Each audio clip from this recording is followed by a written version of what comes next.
तो आज हम एसएससी, एनटीपीसी और रेलवे की तैयारी एक अलग अंदाज में शुरू करते हैं। तो बिना विलंब किए हम जल्द ही स्टार्ट करते हैं। और इतिहास तो आप जानते हैं, इतिहास बहुत दिन से चला आ रहा है। इतिहास में बहुत सारा चीज होता है, लेकिन हम लोग आज मगध वंशावली से जहां से शुरू होता है वहीं से पढ़ना शुरू करेंगे। तो इसे एक गाना के माध्यम से, जैसे आप लोग भी गाना गाते हैं, हसीना मान जाएगी, हसीना बाजार जाएगी, तो पहले हसीन से ही उठाते हैं इतिहास का पहला। ऐसे तो इतिहास में बहुत सारा चीज है जो पहले पढ़ना है। तो अभी हम स्टार्ट करते हैं ट्रिक के माध्यम से, ठीक है। तो पहला ट्रिक बनता है हसीन मासूका सा। तो देखे, ये एक वंशावली है जो कि वंश को दर्शाता है, लेकिन उस वंश को स्टेप बाय स्टेप याद रखने के लिए हम हसीन मासूका सा लिखे। हसीन में ये सा नहीं होता है, लेकिन ये एक वंश है, शिशुनाग वंश। तो उस वंश के लिए हम इस स का प्रयोग किए ताकि आपको याद रह सके। तो पहले इसको लिख लिया जाए कि ह यानी हर्यक वंश। इसको ऐसे लिख लेंगे, ह से हर्यक वंश। तो हर्यक वंश के संस्थापक माने हर्यक वंश को जो बनाया था वह है बिंबिसार। संस्थापक बिंबिसार।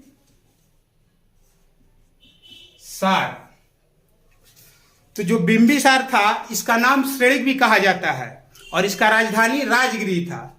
बिंबिसार से भी पहले बहुत से राजा थे, लेकिन उन लोग सेना का अच्छा से निर्माण नहीं किए थे। लेकिन जब बिंबिसार आता है और हर्यक वंश का नींव रखता है, तो ये अपने नींव रखने के साथ साथ एक वंश को अच्छा से लेके चलता है। और इसके बाद हम लोगों को इतिहास पढ़ने का एक नया अंदाज और तरीका मिलता है। अब इसके बाद आता है सी। तो सी से होता है शिशुनाग वंश। शिशुनाग वंश। तो जो शिशुनाग था, इसका राजधानी वैशाली था। और जब हर्यक वंश के संस्थापक पूछे तो आप बताएंगे कि बिंबिसार था। और हर्यक वंश के पहले के जो राजा थे बृहद्रथ थे, उनका वंश भी मगध से ही स्टार्ट हुआ था। हम आगे जब वीडियो में आएंगे तो फिर से एक अलग अलग वंश का अलग अलग वीडियो बना करके आपके पास लेके आएंगे। अब देखिए, जो आता है न, ये होता है नंद वंश। नंद वंश, इस वंश का यदि बात करते तो शिशुनाग नाम था, इसलिए हम संस्थापक ना लिखे हैं।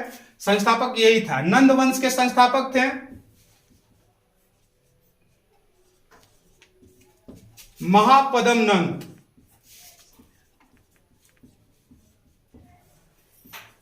महापद्म नंद, नंद वंश की स्थापना यही किए थे।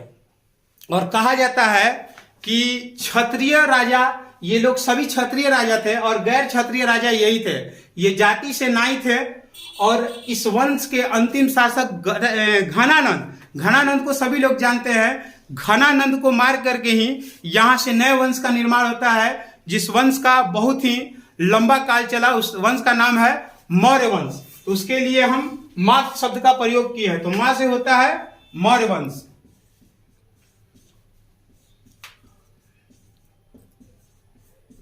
मौर्य वंश के संस्थापक चंद्रगुप्त मौर्य।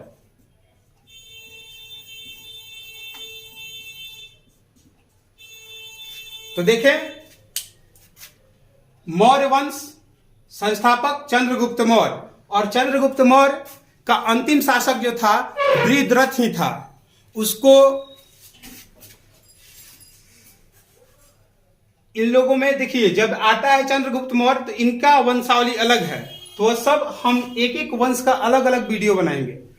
अब देखेंगे, हर्यक वंश हो गया, शिशुनाग वंश हो गया, नंद वंश हो गया, और वहां से मौर्य वंश। अब यहां से आता है सु, यानी कि शुंग वंश, का से कंड वंश और सा से सातवाहन वंश।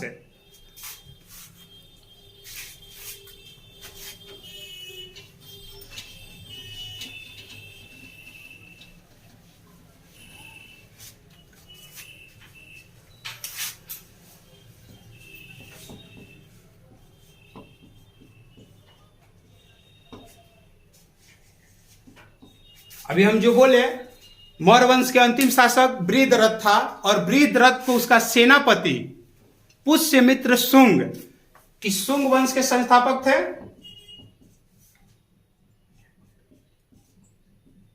पुष्यमित्र शुंग। और शुंग वंश ज्यादा दिन नहीं चला और इस वंश के बाद इसका माने एक स्टेप जो जिसके साथ काम करता था उसी को मारता था और वह आगे बढ़ता था। उसी तरह से शिशुनाग वंश जो था या नंद वंश था, सब एक दूसरे से रिलेटेड थे। और उसके बाद जैसे शुंग वंश में हम पता है कि पुष्यमित्र शुंग जो थे बृहद्रथ को मारकर शुंग वंश की स्थापना की। और इसके बाद आता है कंठ वंश। कोई कोई इसको कंठ कहता है, कोई कोई कण्व कहता है, तो आप कण्व ही कहिए, कण्व वंश। इस वंश के संस्थापक सुशर्मा थे, सुशर्मा। अब है सा से सातवाहन वंश।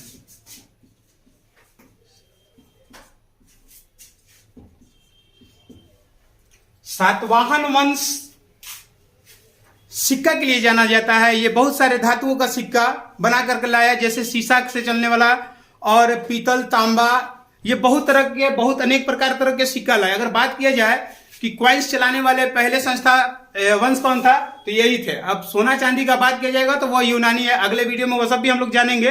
लेकिन अब सातवाहन वंश का संस्थापक कौन था, तो सिम।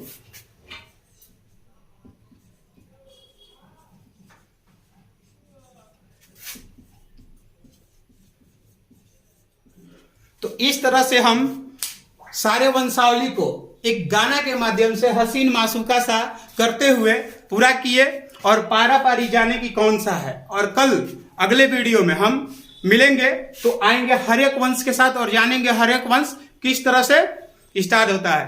तो लाइक सब्सक्राइब करना न भूलें।